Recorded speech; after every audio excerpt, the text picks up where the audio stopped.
And now it is my pleasure to introduce to you our speaker. Ann Dávila Cardinal is a Vermont author with an MFA in writing from the Vermont College of Fine Arts. Her young adult novels include Five Midnights, Category 5, Breakup from Hell, and You've Awoken Her. She co-wrote a middle grade biography of Latin trap artist Bad Bunny, and her adult novels include The Storyteller's Death, which won gold in the International Latino Book Awards, and We Need No Wings. Ann is a part-time bookseller in Stowe and lives in Morrisville with her husband, where she cycles, weight trains, and will get tattoos until her skin is too wrinkly to work on. That is perhaps the most fabulous description I think I have ever heard. So thank you very much, Ann. We look forward to your talk this evening. Thank you. Welcome, everybody, and good evening. I'm Ann Dávila Cardinal, as Paige so wonderfully put it. As she said, I'm an author and bookseller in Northern Vermont. And before we get started, I wanted to thank Paige and Jacob Pelletier and Vermont Humanities for inviting me to talk with you tonight, and for all they do to connect Vermonters through cultural and educational activities. You guys make Vermont all the richer for what you do. Let me get to sharing my screen here. Share. Okay. So tonight I'm here to talk to you about the representation of older people in American media. I'm going to tell you a bit about myself first, so you understand why I talk so passionately about this subject, other than the fact that I am indeed older. And then we'll look at how older people are presented in the media thus far, how it's already changing, and how it needs to evolve in the future. And a side note, I used AI for the first time intentionally to create some of the images for this presentation because of trademark and that sort of issue, and also because as a 62-year-old, I was curious about and frightened by AI. So I decided to sort of see, rather than have to see what I could use legally, sort of see what could be created with Canva, and it is kind of terrifying, and you can sort of see by this image, but I liked it. Okay, so why do I care? So in order to describe that, I'm going to tell you a bit about me. I was born and raised in New York City and Leonia, New Jersey, as one of 5 children. My parents were both architects, a 6'2" gringo and a 5-foot Puerto Rican. I'll leave you to guess which one is which from the photograph. They were an odd match in many ways, particularly when they met in the 1940s, but that only made them more interesting. I went to a Catholic girls' school during the day and to clubs at night. It was during the tail end of the punk rock movement in New York City, and I was fortunate to be a part of it and come out of it unscathed, though I do have terrible tinnitus, mainly because I would sit in front of the speakers at CBGBs so that I could feel my internal organs shake with the music. At the time, I said to myself, you're going to pay for this one day, and I didn't care. So I'm paying for it, but that's okay. I had friends who played in bands. I took photographs of them, and I lived 3 blocks from the famed Chelsea Hotel.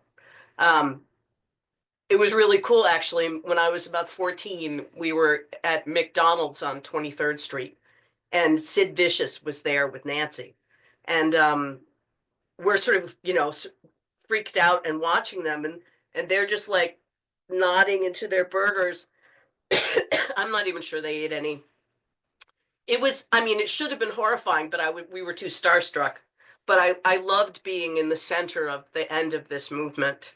For college, I went to Columbia University at night and worked in the early stages of the computer industry during the day. This is when computers would fill entire rooms. When the only thing that made a computer portable is when it was in one very heavy box. But it was a really cool beginning to that field. And later I worked for the New York City Ballet as a publicist, which was also a very cool job. I came to Vermont for the summer at the age of 30 to help care for my ill mother. And I wanted to help my sister who lived in Vermont and with my mother, and I wanted to help her take care of our mother, who's clearly dying at that point. And in order to distract myself, I took a leave from the ballet. In order to distract myself, I took rollerblade lessons in Stowe. Well, I fell in love with my instructor and married him and never left. And I understand that this is totally the plot of a Hallmark movie. You know, New York woman with a high-powered job comes to a small town in Vermont, meets a carpenter who also teaches rollerblades. They fall in love. I mean, it's just one day I'll write it and sell it to Hallmark. We raised one son together, and during that time, I worked in a record company in Waterbury, a resort in Stowe, and finally for Vermont College of Fine Arts in Montpelier.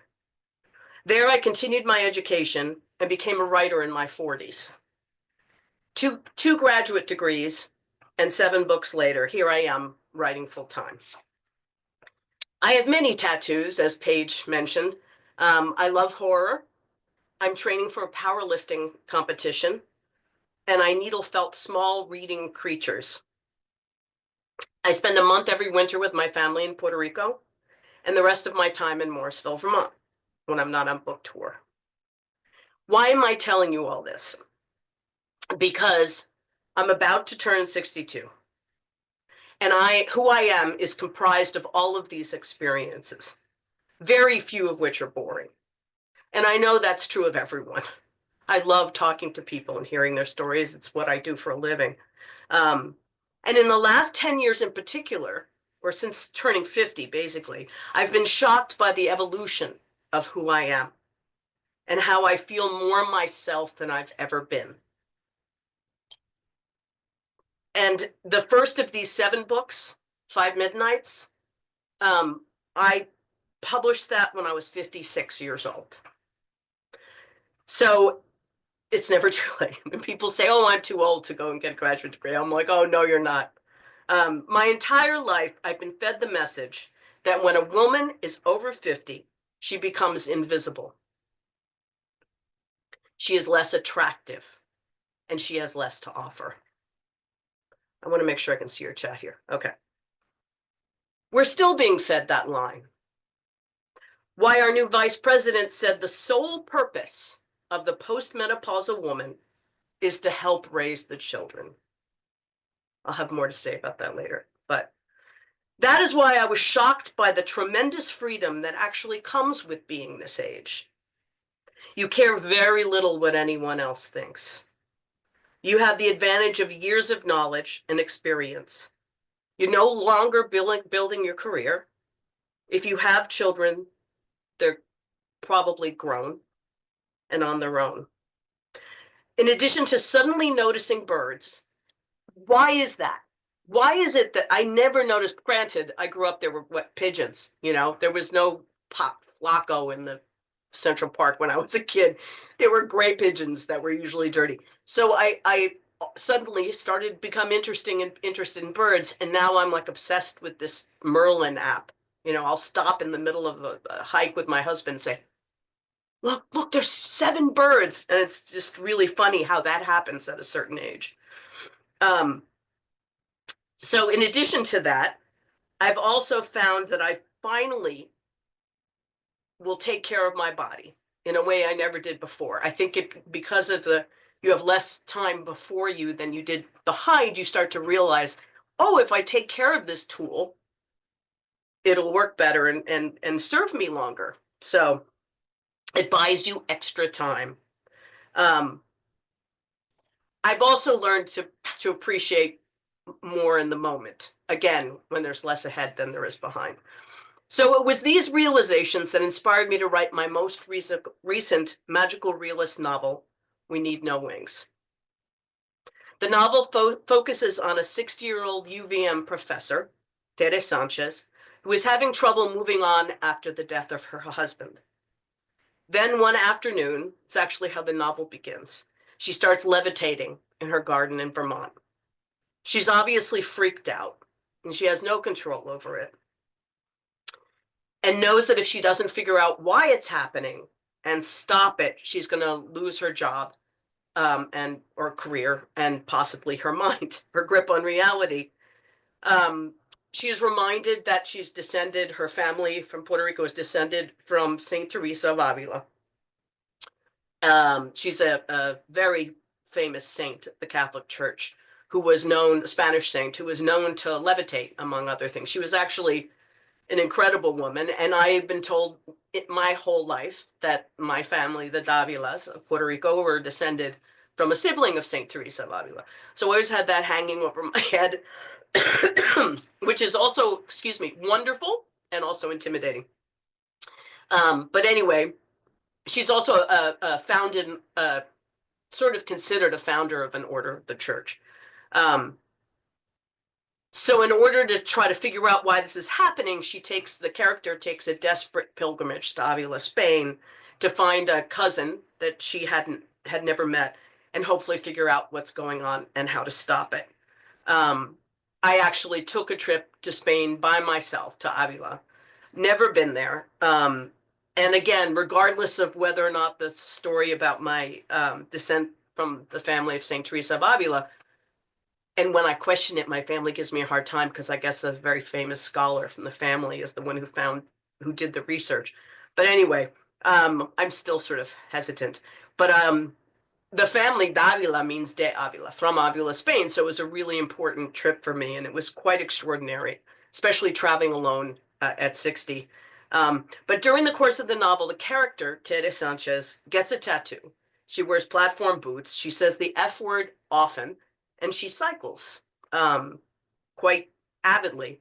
I enjoyed writing Tere. She was fun and radical and more reflective of me and my community.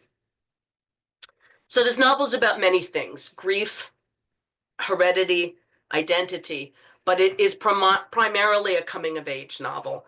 I don't believe that you come of age once. I don't believe that it's something that only happens when you're in your early teens or your teens. I think it happens at least twice in our lives if we're lucky, and we evolve. And so this is what was starting to happen to me in my 50s. And I really wish that somebody told me about this, so that I didn't dread it for so long, this idea of growing older. And now is the time to teach people this or to talk about it, because we are living longer and staying healthier than we ever have. According to a study done by the University of Pennsylvania about this issue, there are more women over the age of 65 than there have ever been in our nation's history. And they are healthier, living longer, and working longer. We should celebrate a long life, not punish it. But with all the messages we're getting that aging is bad, that we have to nip it, tuck it, spend obscene amounts of money to stave it off for as long as we can, how are we to treat this as something joyful, as something to be proud of? Another thing I started to notice is the way we're represented in media hasn't changed much in 40 years. Hence the old lady with the purse candy. We are bombarded daily with these images. The smiling white-haired woman walking on the beach in pale blue linen. A group of ladies sitting around a table playing pinochle while excitedly discussing life insurance. The little old lady struggling with her cell phone as her grandson tries to help. These are, well, that top one there is AI. I mean, isn't it terrifying? Anyway, as a woman of a certain age, I look at these and I see my mother's generation. And it isn't just about physical appearance. It's about priorities and interests. I see nothing of myself in them. In a recent study, AARP, the American Association for Retired Persons, sampled more than 1,000 online images from different brands, leaders, news sites, and social media accounts that all had over 1 million followers. Only 15% of these photos included adults over 50, despite older adults making up 46% of the adult population. So we're not being represented properly. And I know that there is this belief that we all want to see younger characters, whether it's aspirational or reflective, whatever. But I believe all of this is tying into what I'm getting to. And the Center for Aging Better says the media undoubtedly reflects and affects our views. It has both the power to encourage and reinforce existing stereotypes. And that's why I find it so fascinating that it really hasn't changed much. So let's examine how they represent humans of a certain age. Anti-aging products and ads for surgeries are everywhere. The message is, looking like you're aging is bad. Looking younger, whatever that means, is good. I'm grateful for some of the older actors in Hollywood who are speaking up, and I mentioned a few of them within the course of this.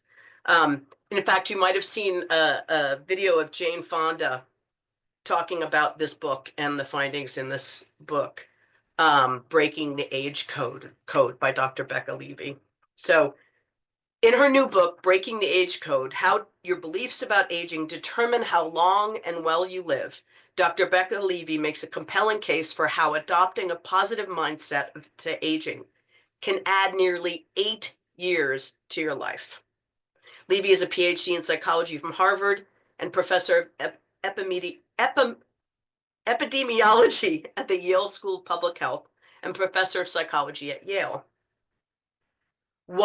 This is the quote, while analyzing data from my study about the lives and outlooks of the inhabitants of the small town of Oxford, Ohio, I found that the single most important factor in determining the longevity of these inhabitants, more important than gender, income, social background, loneliness, or functional health, was how people thought about and approached the idea of old age. Age beliefs, it turns out, can steal or add nearly 8 years to your life. I found that extraordinary. So how we feel about aging affects how long we're going to live. And that is very much influenced, whether we want it to or not, by how it's presented in the media. So it doesn't help that so many representations fall within certain stereotypes that are dated and narrow-minded. We're going to talk about a few, but keep in mind, as is in the nature with stereotypes, some of them can be accurate. But when that's all you see, it is super misleading. So I would love if I'm going to go through some of the ones that I thought of or that come first to my mind. But if you have other ones you want to add in the chat, I would love to hear those as well. But these are some of the stereotypes about older people, and I've divided them into gender because that would make it a little easier to. So the cranky old woman, sort of classic, excuse me, the female version of, hey, you kids, get off my lawn, right?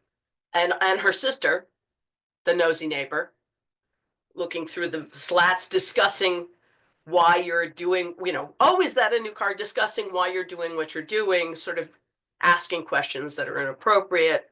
It's very stereotypical. The perfect grandma. We all know that type. They're in the Hallmark movies. Look at this terrifying AI created old woman. Anyway, and she's wearing the thing she's knitting. Yeah. But just sort of like the one who does all the right things, who always has freshly baked cookies in the oven, who sets up a standard that the rest of us can't possibly meet, but doesn't have any opinions or feelings or, God help us, anger of her own. Another one, the frail old woman. And again, sometimes this has truth. Our bodies age, we get frail. But it can be a stereotype where it demeans the character or the person and what they have to offer. The wise woman. I found this very interesting because when I told AI a wise old woman, they were all Asian. So that's what AI has decided. It just sort of playing with it was very interesting. The Witch in the Woods.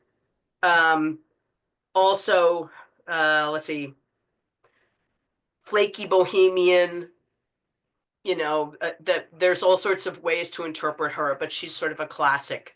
I love the mushrooms here too. She must be taking hallucinogens. I don't know. So, and then in terms of men, the curmudgeon, I used, Clint Eastwood there. The Catwoman, Marcia. Yes. Oh my God, I can't believe I missed that one, especially with the whole thing that went on. Curmudgeon, hey, you kids, get off my lawn. My husband sort of fits this. Again, stereotypes sometimes have some truth. The recluse, the one who lives by himself, he's the equivalent of the old woman in the woods, right? The old soldier who always feels nobody has enough discipline and talks about his military time as if it was yesterday. Again, things to be proud of. It's just sort of, it's taken and to create these cardboard characters that only have that one dimension and aren't more than that. And we know people are more than that. It has the title underneath there, but we'll get to him. Now, the nostalgic, the like, oh, in my day, and that's the classic. We walked to school uphill in the snow with newspaper wrapped around our feet, uphill both ways. And also, see what AI did? They put some sort of creature on his cheek. It's like a parasite. I don't know. Anyway, this one is a very classic one. The old days is all they talk about. The bad driver denier. My grandfather was one of these. He was horrible, but he wouldn't let anyone else drive. The technophobe. This one's very angry. AI thought he would be very angry. And again, my husband sort of fits that. He's a lovely man, but he has a flip phone and he won't get a smartphone. And he likes to say that it's unhackable. It's like, yeah, it's unhackable because it has no information in it. Anyway, many of these seem harmless, but seeing stereotypes over and over can affect the cognitive abilities of older adults. In the journal Geriatrics, Dr. Riley Dionigi studied this effect, and she compared this. Let's see. I don't think I have a slide on this. She compared the strength of positive, I think I do. Yes. The strength of positive versus negative age stereotyping effects on behavioral outcomes in older adults. And I put that in, they misgendered her. They said it was a he, even though I looked it up and she is in fact a she. She found that regardless of the type of prime awareness, discipline of study, method, or participant group, that negative age priming elicited a stronger effect of almost 3 times larger on the performance of older individuals than during physical and mental tasks than did positive age priming. So that's a lot to process. But what that means is negative and stereotypical sort of narrow depictions of older adults hurt us 3 times more than positive ones help us. And I found that really, really striking. So it's essentially creating the reality that they're portraying. They're making us what they're portraying. And since our lives are now ruled by algorithms, and they know your age, they know your interests, they know what products or posts you hover on for 1 second longer than others, they will use that information to foster a feeling of inadequacy and fear of aging so that they can sell you more products. And I'm not vilifying this. I'm just saying this is the facts, that it is easier to sell your products, your anti-aging products, if you make people feel bad about aging. And it really, whether or not you think it affects you, it does. Now, speaking as someone who straddles boomers and Gen X, I guess what they call the Jones generation. It's that period right sort of on the cusp, though I do identify as Gen X. I can tell you that our experiences are very different from those of our parents. Just to hit some of the high notes of the boomer, Gen X, primarily, Gen X and early boomer or late boomer. The 1960s anti-establishment era of free love, which broke out a lot of uptightness about sexuality, relationships. We protested the government and wars. This, by the way, my father was at this protest at Columbia. He was a professor, and he went to it. I think this was in 78. He went to it in his wheelchair. He had Lou Gehrig's ALS, and he had one of my brothers bring him down there so he could protest. It was quite powerful. We were right over here in the faculty housing, and we could hear it. Fought and won rights for women, lost some of them since. Walked on the moon, created rock and roll, and invented the internet. So that's Tim Berners-Lee, who was born in 1955. He's an English computer scientist who invented the World Wide Web, HTML, the URL system, and HTTP. He's a professional research fellow at the University of Oxford and a professor emeritus at MIT. And he was a boomer. So we are children of the 60s, and we do not fit the dated old people stereotypes of our parents' generation. And lately, I'm feeling rageful about the direction things are taking in the world and have no interest in sitting passive in my rocking chair. And it's not just me. My friends don't fit these depictions either. The media doesn't seem to understand that not all of us are coastal grandmas. We are children of the 60s, the most radical of decades, particularly for women. Yet judging from how we're depicted, we look and behave just like our grandmothers. We are invisible. I mean, and it's not just, 62 is on the younger age of the older generation. My sister is 74 years old. She was a tattoo artist. She was a nurse at a methadone clinic in New York City. She was total badass. I mean, this goes up until the late 70s, early 80s. These people have experienced extraordinary, non-traditional, radical things. And they should be depicted as such. There has been some progress. Last month, AARP, actually now I think it's 3 months ago, AARP released a report that found that ageist stereotypes in online imagery is declining. Oh, well, that 80% of the depictions of older people were dressed fashionably, although who's deciding that, compared to 47% in 2018. It is in media's interest to get it right. According to Forbes, women over 50 account for 27% of consumer spending. 27%. I mean, I find that extraordinary. So why did they continue to miss the mark? So my concern is not about the gender or age of the editors, writers, designers, or marketers, essentially the gatekeepers, doing this work. These worlds were dominated by my generation for far too long, but rather that these people project their own biases onto the materials they procure or produce. They so often fail to focus on the stronger side of our generation. When you Google subjects related to badass older people, you get historical figures, not people like you and me. I dug a little deeper and found a few that I found extraordinary. I found a lot, but I narrowed it down to a few. Lou Hollander, who's pictured here, he's a condensed matter physicist, a 3-time Who's Who Guinness Book World Records holder, a naval officer, and an atomic bomb tester. He is 7-time World Age Group Triathlon champion and a 23-time Hawaii Ironman finisher. And if you know what the Ironman competitions are, it takes extraordinary strength. So if you look under badass in the dictionary, you see Lou Hollander.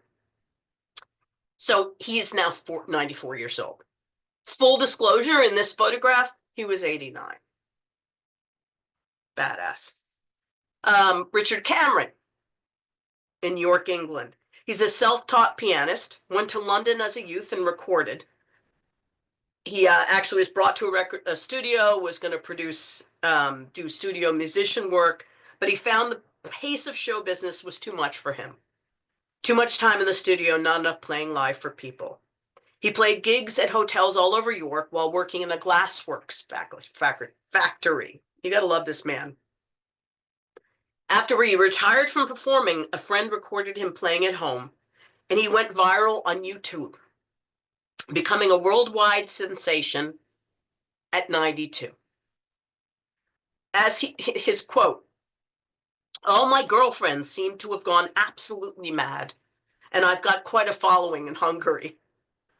I love him too. And finally, a woman and people of color. Yep, I'm getting there. Ernestine Shepherd, who at 56 years old was bathing suit shopping with her sister, and they ended up laughing at each other and how their bodies had changed. So they joined a gym and started working out together. She's 87 years old and a competitive bodybuilder. We have evolved in so many ways. So I make a point of sharing instances of characters or representation in media that I find break those old stereotypes. In terms of the arts, there are quite a few things that I love. And TS, you're going to see that I actually had made a point of putting in men because I had such diverse older women actors being celebrated now. And this is also a good point. Yep, you guys all have great points. Okay, so in terms of the arts, these are some things where I really found that older characters were well represented. Or represented in a unique way and non-stereotypical. Killers of a Certain Age is about a group of women. This is by Deanna Raybourn. It's about a group of women who spent their lives as the deadliest assassins in a clandestine international organization. But now that they're 60 years old, they can't just retire. It's kill or be killed in this action-packed thriller. The film Lou, starring Allison Janney, about a mysterious loner living a quiet life with her dog, battles the elements and her own dark past when a neighbor's little girl is kidnapped during a storm. I promise you, you've never seen a film like this. Now, these things I'm going to mention are within my wheelhouse and the things that interest me, and very often that is speculative or science fiction or action adventure. You know, those are my interests. So keep putting some suggestions in the box because I would love to hear some more too. A Man Called Uwe by Frederick Backman. It was made into a film by Tom Hanks called A Man Called Otto. The main character in this book starts out seeming like a curmudgeon, right? Your classic, hey, you kids, get off my lawn. But he ends up changing the lives of people around him and his own very poignantly. It's a really interesting book. It's a very deep exploration of grief. It's very, very interesting. Everything, Everywhere, All at Once. An extraordinary film. It's interdimensional action film starring Michelle Yeoh, and anything that woman does is worth seeing. She's just amazing. It also has Jamie Lee Curtis, another actor of a certain age, and an incredible performance. Remarkably Bright Creatures by Shelby Van Pelt. It has 3 POVs, points of view, an older woman named Tova, a young man, and an octopus named Marcellus. It sounds really silly, but it is extraordinary. It is like a masterclass in voice, the way she pulls these together. I love that Tova is presented. I love how Tova is presented. Her friends are all going to a retirement community. She doesn't want to do that. She wants to stay in her house and she wants to keep working and to be physically active. And she keeps getting a hard time about it, and she continues. It's a really good book. The Thursday Murder Club by Richard Osman is about 4 unlikely septuagenarians at a British nursing home who meet once a week to solve murders when one happens in their own backyard. And then finally, the reboot of Matlock, starring the brilliant Kathy Bates as Maddie Matlock, who decides to rejoin the workforce at a prestigious law firm where she uses her unassuming demeanor and wily tactics to win cases and expose corruption from within. And what's really interesting about this show is that she she takes the invisibility and all those perceptions about older women and she uses them to manipulate other people, which, you know, in my mother's days was called passive aggression, but in this case it really is about getting the answers she needs and winning the cases and exposing the corruption. It's a very interesting interpretation, and Kathy Bates is extraordinary in it. So those are just some examples. It is, there are a lot, there are not enough. It seems like there's a lot. There are not enough. Relatively, it is a very small amount. I got a raised hand, but I don't think I'm gonna finish what this part is, and then we can get to the questions, Judy, unless you want to put it in oh, Reservation Dogs. That's a wonderful show, by the way. It's I can't describe it to you. It focuses on young Native people, but it has these older characters that are really interesting. And again, it uses the stereotypes of the older characters and knocks it on its head. It's freaking, isn't that, Anne, I think that's Taika Waititi who does that. I can't remember, but it's an extraordinary series.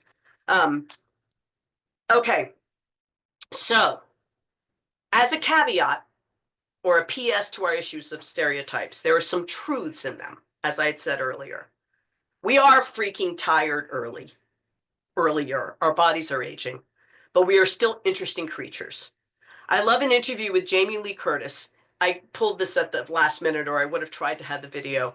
When they asked her why she skipped the Oscars dinner, she said it was because it was too late. All right, the quote, "Why don't we do matinees? I'm just curious. You too, do a matinee. Coldplay, do a matinee. What about a 12 noon concert, Coldplay? What about a Bruce Springsteen? Do an effing matinee. You're old. Why wouldn't you let me come see you, Bruce Springsteen, in your glory days, pun intended, and do it at noon or 1 o'clock, 2 o'clock matinee. I will come and hear your 5-hour concert, Bruce, at 2 o'clock, and I'm going to be home and in bed by 7:30. So I love that because these are all fabulous groups that are still popular, yet, you know, the idea is, you know, you want to have it in the context that works for you. I thought she's wonderful. But that's why it's in this dichotomy that we find humor. On that subject, there are numerous influencers, social media influencers, who are directly addressing what it's like to be a person of a certain age in a digital world. Here, I'm going to focus on some of my favorites. Heidi Clements, a TV writer who started recording herself getting dressed every day, overlaid with short monologues about being of a woman of a certain age. Hers is, it seems to be about style and about styling, you know, that method of sort of what you pair with things and breaking some of those rules. But it's really more about her life and what it's like to be a single woman at her age and to be out in the world. She's brilliant. You might know this guy, John Wellington, or Dad Bod Veteran. He does these posts about Gen X in today's world, which are classic, beyond brilliant, about drinking from the hose and about, I don't know, he's just very funny. You have to sort of check him out. Irvin Randall, he's a second grade teacher and a fashion enthusiast whose posts earned him the hashtag Mr. Steal Your Grandma. He's fabulous. And my favorite, Sherry Dindal, aka the real Slim Sherry. She's a Gen X queer former investigator turned natural wellness CEO turned viral TikTok creator. Her smartass posts capture what it's like to be a Gen Xer in today's world, like this: how we unfriended people in the 80s. I mean, it just says so much in one image. Recently, I wrote an article about some of these issues for She Writes, a site for women writers. And I asked the young women who were reading the article to consider all these things that I've talked about, but urged them to actually sit down and talk with their elders. That they might actually be surprised to find out that their seemingly straight aunt did heroin with Lou Reed.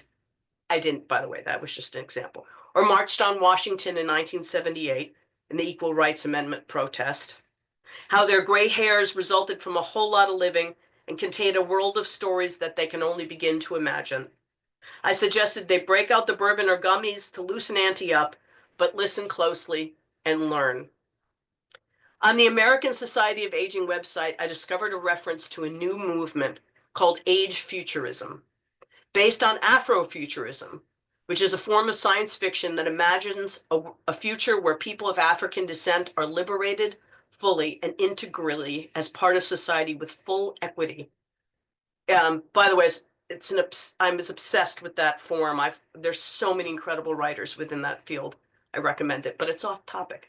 But there is this new movement called age futurism, which is expanding our view of older adults as walking ancestors, to become aware of our intergenerational responsibilities and live with a generosity that dismantles individualism for the sake of selfishness alone, in favor of developing a collective shared vision for the future. And they talk about how, this idea of ancestors assumes, it's post-mortem that they're dead, but walking ancestors is sort of the influence of people who are still alive, and it adds to the richness of life. I believe this attention to the subject is essential at a time when politicians feel comfortable publicly saying shit like, the whole purpose of a postmenopausal woman is to help raise the children. See, we already did that. And besides, where's grandpa in this scenario, JD? On the golf course? Oh, hell no. Or in the parlance of your people, bless your heart. And those of us who are older and need to work with the younger generations to move forward from those aged stereotype or tropes, so we can break one of the last stereotypes and move forward together. It's about time to shake it up, to update our vision to more accurately reflect our generations. As for me, I have made it my quest to present characters that break some of the stereotypes we talked about tonight. The novel I'm working on now, the working title is Old Punks Never Die, features a punk rock Puerto Rican version of Miss Marple, who can hear unsolved murders from the past through her tinnitus. When my literary agent sent it out, we heard back from a Big Five editor that though she loved the concept and the writing, she, quote, didn't find the voices of the older characters authentic, end quote. This editor is a Latina in her early 30s. So she's saying that she understands what my generation sounds like better than I do, I asked my agent. Needless to say, we took the book elsewhere, but it really gnawed at me. As a huge supporter of the push for own voices and representation in literature, I never expected this kind of gatekeeping from such a progressive young editor. Why is her bias in this circumstance okay? The American Psychological Association stated, ageism is one of the last socially acceptable prejudices. And yet it is the one type of bias that every single one of us who are lucky to live past the age of 50 will experience, including the aforementioned editor. So it is up to us, all of us at any age, to make this kind of stereotyping unacceptable, so we're not eternally doomed to being depicted as yelling to kids to get off our lawns, or offering dusty candy from the bottom of our purse to soothe an upset child. Now, if you excuse me, I have Bulgarian split squats to do and trouble to start. Thank you. I'm going to read your comments here. I'm excited, but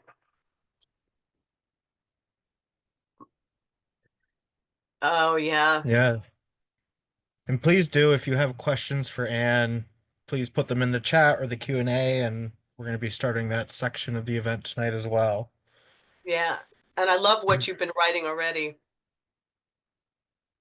Yeah, thank you all. It's been an active chat. We haven't had one of those in a little while, so I appreciate all the enthusiasm in here. Be brave enough to live creatively at any age. I love that. Perpetuates ageist stereotypes. Aging population. I mean, isn't he? But he's within that category. And that's the other thing, is that we do it to ourselves so often. I mean, sometimes say, leave me alone. I'm an old woman. But I remember saying to my son, I couldn't figure out how to raise his car seat. And I was like, I look like a little Puerto Rican woman. He says, you are a little Puerto Rican woman. And so there's sort of that balance of having humor, but also not perpetuating a negative type. Okay. Oh, Scott himself is in the over 65 demographic. Yeah, I thought so. I loved the quote that you read from Jamie Lee Curtis about telling Bono that he should have a concert at 2 o'clock in the afternoon. Because I mean, like, to be fair, like, okay, wait a minute. It's a fantastic shattering of the stereotype, though, right? I mean, there are so many rockers, punk rockers from the 70s and 80s who are still active in the music scene. So I mean, that in itself is stereotype shattering, or should be. Yeah, I agree. Okay, we have Kim Bartlett. How do you begin to break down the stereotypical people that represent the stereotypes? Kim. It says dismissed. Oh, that is a very good question. Do they not see it, Jacob?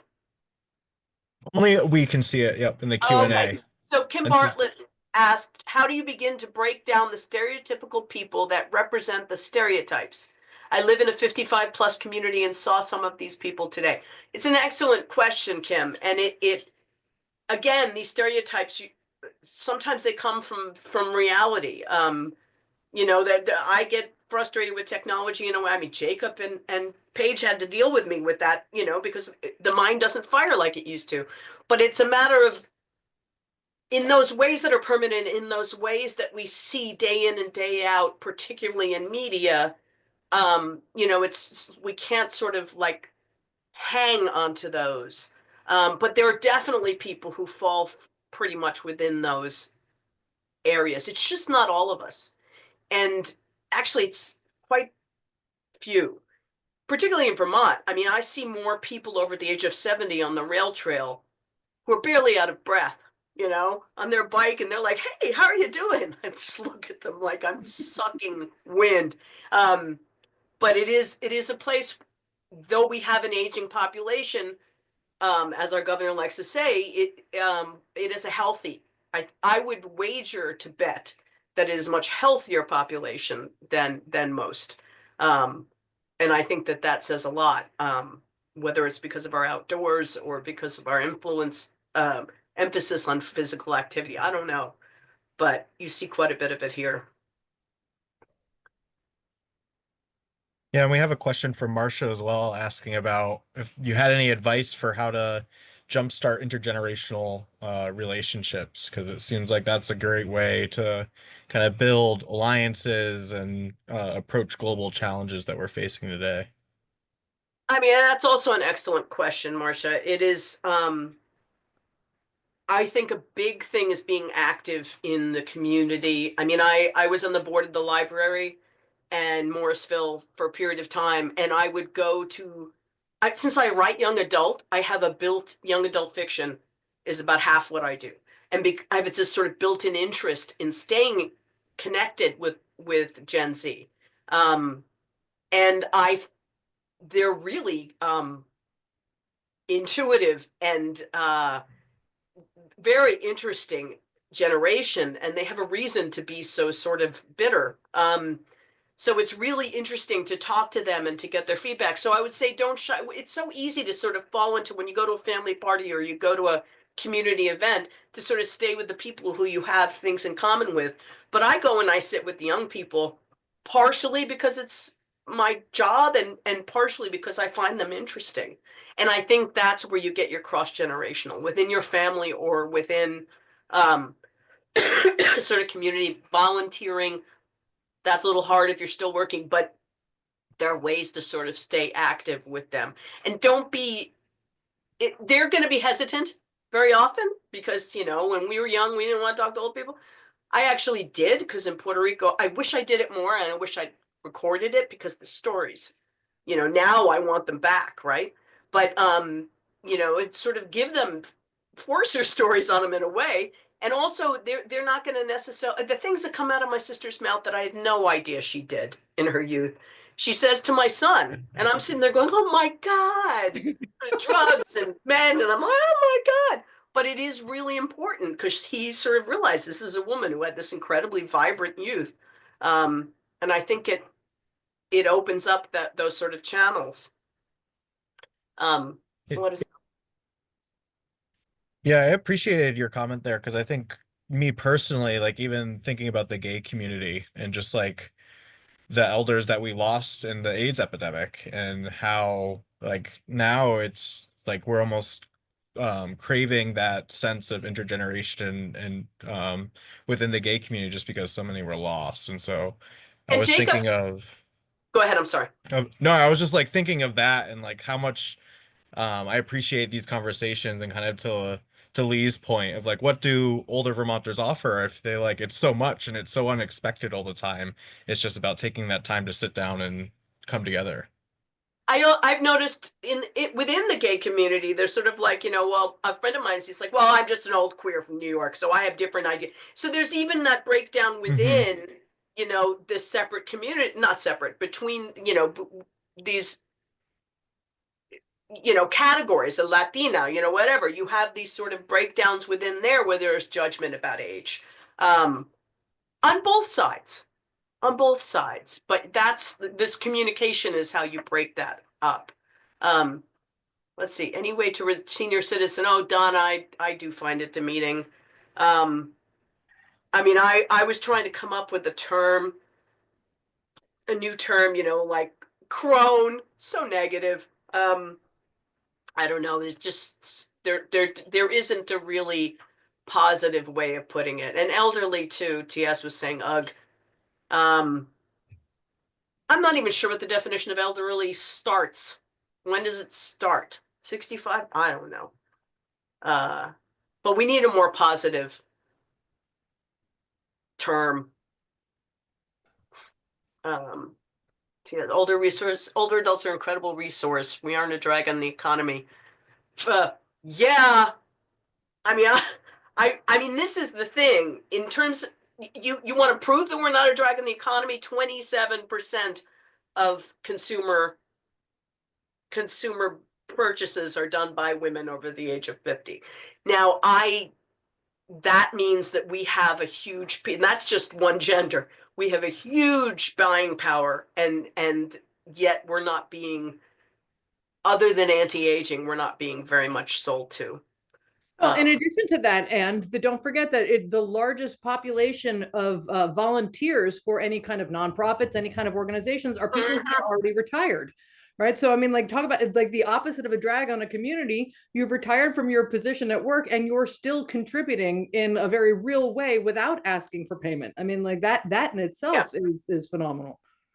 And even, I actually do 2 days a week during the busy seasons at Bear Pond Books in Stowe as a bookseller. I'm paid, but it's like I do that because I want to be there, because I want to be around books. I want to talk to younger people. I want to hear what people are reading. I want to learn about these things. I'm there because I want to be, not just because I need the money. And yes, the money is nice and it helps. I'm a full-time writer. I have no money, but it is more about sort of wanting to be there, and that ups the level of engagement, So hiring older people for older adults for a part-time job is a boon. Yeah, and I kind of wanted to ask a question and to wrap us up as we're coming to time. Because one person here, oh yeah, here it is. Mary Ellen was talking about earlier during your presentation, just kind of like this renaissance of the portrayal of older characters in media, both films and television. And I was wondering if you had any ideas of like what is the cause of this? Is it just kind of that access to representation and stories are becoming much more accessible, or are there bigger trends that we're seeing with this? I don't know. I thought that was true, Marianne, until I started to sort of try to find examples for this presentation or for this subject, because I've written on it a couple times. I don't think there is a boon. I think that some very some actors who got really big, and who have a very strong presence in Hollywood, and in the media, have stayed. Well, you're right, but that's because they're being cast. So there probably are more parts. I just feel like there's certainly not enough, considering what a portion of the population we make up. And I also think that too many of them fall into the stereotypical categories. I mean, that's why that movie I mentioned, Lou, I believe. Oh my God. Mhm. See, this is where it comes. Is is an action adventure, sort of like She's an Old Spy sort of thing, and it really is shocking. And I like the ones that really shake it up and turn it on its head. Killers of a Certain Age is very funny and very interesting. So I think there are some more out there. I think it should be normalized. It shouldn't have to be a renaissance. I think it should be part of the canon. And there should be more roles like that. And thank God there's some incredible actresses who are also very vocal in a way that our mother's generation couldn't be. Well, it's funny, Ann, that you mentioned that, because you had mentioned Taika Waititi earlier, and he had made a comment about the fact that if you want more representation for people of color, then you need to have more people of color writing people of color, right? Exactly. So, I mean, same thing. So if you want better representation of older Americans, then you need to have somebody who is knowledgeable, unlike your editor who thinks presumably that you're not. You need to have somebody who is knowledgeable and who is writing true characters. Paige, and I know we're at time, but on that note, I was told that I could get an entry to Hollywood because I had established myself as an author, but you could not, as a new writer over the age of 50, break into Hollywood. Hmm. So right there, you're not having people write the characters. Right. And that I thought was sort of sad. So. Well, thank you so much, Ann. I'm gonna put your website here in the chat for folks. So definitely check it out. It's like I loved your novels and have appreciated reading them, and now have a whole new context for kind of your work. So thank you for all the time you put into this presentation and for leading this discussion with us. And we hope to see you all next week for our next snapshot event. And thank you all again for attending. Thank you for coming, everybody.